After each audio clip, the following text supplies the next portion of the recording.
Pour cette émission, une vidéo sur radio, le plaisir d'accueillir Jérôme Paquette. Bonjour Jérôme. Bonjour Alain. Alors un mot sur l'histoire du domaine, c'est familial, ce sont vos grands-parents qui l'ont créé en 1952. Oui, tout à fait. Mais mon grand-père qui venait du Jura et qui, après avoir voyagé différents périples, a atterri comme ça, sur cette terre particulière située à l'extrême est de l'appellation Côte de Provence. Ouais. Donc le château Paquette, on est dans la zone plus particulière des Côtes de Provence Fréjus. Et donc vous avez tout le temps bossé au sein du château ?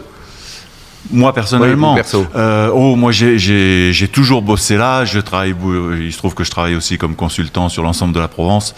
Je suis allé me promener à Bordeaux pour faire quelques études. Je me suis baladé un petit peu dans le Val-de-Loire, mais ça fait maintenant plus de 40 ans que je suis posé en Provence. Oui. Bon, c'est quand même une belle région, Philippe, la Provence. D'abord, c'est ma région, donc c'est une très belle région, particulièrement. Mais c'est vrai que c'est beau. C'est un art de vivre particulier, la Provence, dû au soleil, mais pas que.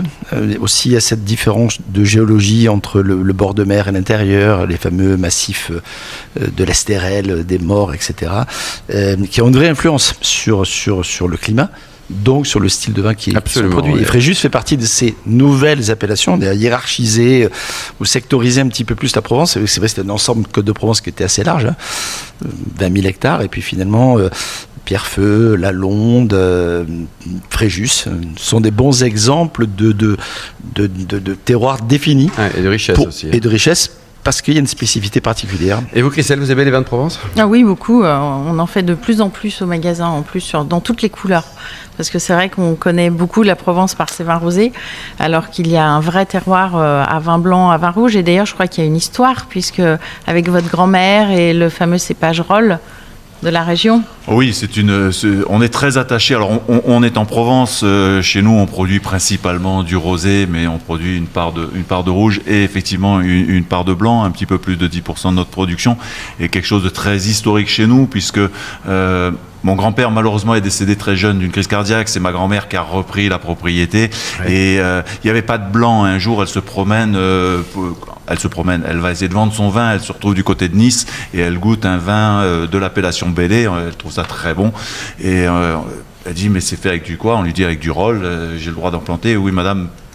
Personne plante de Rolle, vous savez, en Provence. Voilà. Mais voilà. Et elle a planté du Rolle. Elle a commencé à planter ses premiers Rolles. Elle a dû planter ses premiers Rolles en 63, 64. 64. Philippe, c'est quoi ce cépage Rolle ? C'est drôle, non ? C'est un cépage typiquement méditerranéen qui s'appelle également le Vermentino. C'est un cépage plutôt originaire d'Italie, Ligurie en priorité, qu'on trouve aussi beaucoup en Corse, notamment sur l'appellation Patrimonio, mais pas que, et qui prend le nom de Rolle. Avant, on pouvait dire un peu les deux. En 63, le Rolle, c'était bien. Votre grand-mère était précurseur, finalement, dans la matière. Depuis quelques années, les Italiens ont mis le veto à la terminologie Vermentino, donc on a utilisé Rolle. Et c'est un cépage qui est délicatement aromatique, qui garde de la fraîcheur, qui a des beaux amers minéraux en finale, donc qui donne des vins désaltérants très très agréables pour les vins du Sud. Christelle ? Oui, c'est vrai que devant l'engouement en plus des vins blancs, je vous dirais, est-ce que vous avez prévu d'en produire un peu plus ou vous restez essentiellement sur les vins rosés ? J'ai pas envie de me plier à la mode. Je veux pas, parce que c'est la mode aujourd'hui faire du blanc et demain ça sera la mode du rouge. Votre rosé, est-ce qu'il est vraiment rosé ou est-ce qu'il est couleur blanc ? Il a des particularités. Ah, mon rosé, alors je vais continuer à produire du rosé parce que je suis passionné par toutes les couleurs. Ouais. On est passionné au niveau des Côtes de Provence Fréjus. On a défini un cahier des charges quand même très exigeant. On impose dans le rosé l'utilisation du tibourin, ce cépage très rare. Le fameux cépage. Mais qui donne des nuances épicées qui sont absolument, qui s'applique particulièrement bien sur le terroir volcanique où on a peu d'acidité, on a beaucoup de gras, et ce côté épicé gras du tibourin, c'est magnifique. Donc je continuerai surtout à produire des rosés, mais également des blancs, parce qu'on a cette originalité dont on vient de parler. J'ai pas envie de changer en fonction de la mode. Je veux faire quelque chose qui soit une signature de mon terroir. Mon terroir au Château Paquette est déjà suffisamment petit. Les Côtes de Provence Fréjus, on est la plus petite dénomination des Côtes de Provence. On a une signature, on a un cahier des charges très exigeant. C'est là-dessus que je veux me battre. Il y a combien d'acteurs, de vignerons, de caves coopératives sur l'appellation ? En tout, on est 6 producteurs sur l'appellation Côtes de Provence. Chez vous, dans votre salon, quoi. Et avec mes 25 hectares, je suis le deuxième plus gros. Oh là. Parce que c'est un peu particulier. Vous avez la possibilité de le déclarer en Fréjus ou de le déclarer en Provence, finalement. Alors bien sûr, on peut toute dénomination terroir peut se décliner, ne pas se revendiquer et se replier ou enfin il y a exactement. Qu'est-ce que ça vous apporte en plus l'appellation Fréjus ? Ça vous permet de mieux communiquer. Quelle est la différence si on doit l'expliquer? De mieux communiquer, c'est difficile. Comment l'expliquer en fait aux consommateurs? Quelle est la différence entre les deux styles, les deux appellations? Là, il me faudrait 3 heures, mais les deux sont différents. Je suis de ceux qui sont convaincus qu'une dénomination, une appellation d'origine, quelle qu'elle soit, c'est pas quelque chose qui se décrète, c'est quelque chose qui s'observe mais qui se construit. Et qui se mérite aussi, hein. Qui se mérite, mais dans laquelle il y a une part d'aventure humaine. C'est pas pour rien qu'on a voulu un cahier des charges un peu exigeant. Aujourd'hui, si je construis ça, c'est parce que je construis l'avenir.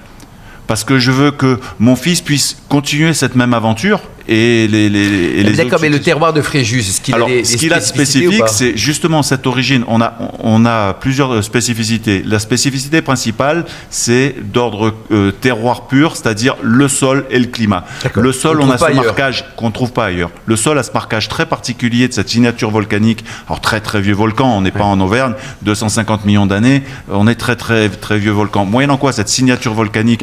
Il y a encore une influence, enfin il y a toujours une influence.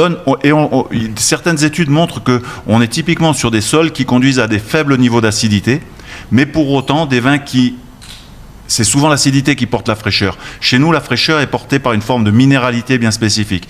Et pour en revenir au Tibourin, cet équilibre entre cette rondeur spécifique, cette faible acidité, mais cette fraîcheur vient souligner aussi le côté épicé du cépage. Et donc ça donne une caractéristique particulière. L'autre caractéristique, elle est de l'ordre climatique. On est au bord de mer, on est à la fin du Mistral. Après le massif de l'Estérel, c'est Cannes. À Cannes, le Mistral, ils doivent le voir une fois par an et encore pas tous les ans. Hein.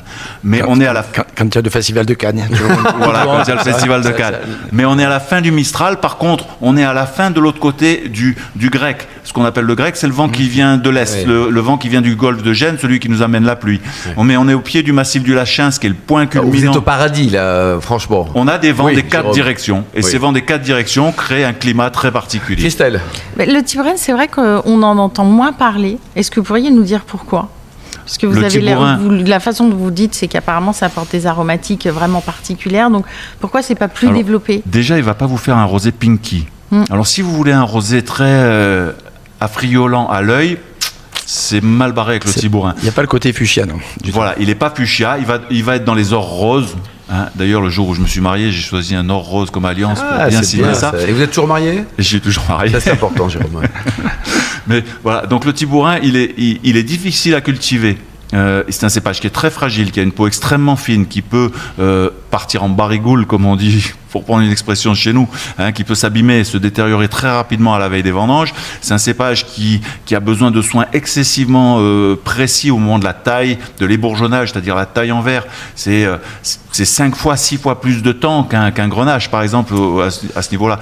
Il est assez sensible à l'oïdium, donc toutes ces raisons... Bon, vous l'aimez ce cépage, Jérôme, hein? Oui, vous l'aimez. Votre gamme de prix, ça va de combien chez vous, pour découvrir ce que vous proposez? Ça va de 12 à 16 euros. Ouais, donc c'est quand même super raisonnable, Philippe. Hein. Enfin, je ne sais pas ce qu'on pensait. Oui. Aujourd'hui, en Provence, on a vu une véritable inflation. En bio, c'est ce que j'ai vu, votre avis en bio et même en biodynamie. Le vignoble est en biodynamie. Ouais. Et vos rouges, vous proposez du rouge aussi, hein? Oui. Ça peut vieillir ou pas? J'ai ouvert il n'y a pas longtemps à 93, c'était splendide. C'est un assemblage Syrah-Mourvèdre qui s'appelle Roche Noire. En Magnum ou en bouteille normale? En bouteille et en Magnum. Il s'appelle Roche Noire parce que tout le monde sait que l'Estérel c'est tout rouge, c'est de la rhyolite, sauf qu'à quelques endroits, l'Estérel au lieu de faire de la rhyolite a fait de la dolérite, qui est une sorte de basalte.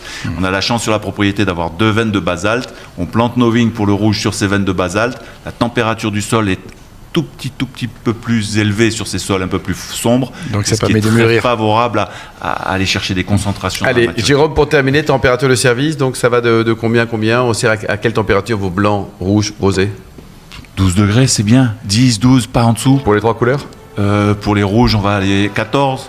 Allez. 16, un grand maximum. Merci beaucoup en tout cas, Jérôme Paquette. Merci Christelle et Philippe.